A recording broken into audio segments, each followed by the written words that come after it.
এই ভারত মায়ের কোলে আমাদের জন্ম, আমাদের সম্মান দিতে হবে তেরেঙ্গা যাত্রাকে, তেরেঙ্গা পতাকাকে।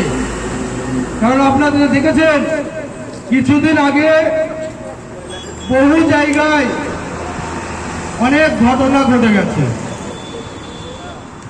যে ঘটনার সাক্ষী টিভির পর্দায় আমরা সকলে দেখেছি। তো জাতীয় পতাকা নিয়ে আমার এই ভারতের অনেক ছাত্র ছাত্রী, অনেক খেটে খাওয়া মানুষ সেসব জায়গায় ছিল। সেখান থেকে তেরেঙ্গা পতাকা হাতে নিয়ে বাড়ি ফিরেছে। তো তাই বলি, সারা বিশ্ব ভাবে এখন ভারতকে নিয়ে।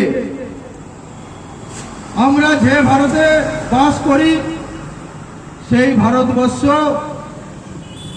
এমন একটা জায়গা যে তেরেঙ্গা যাত্রা এবং যে 150 বছর বন্দে মাতরম গান বছর পূর্তি, এর অনেক ইতিহাস আছে।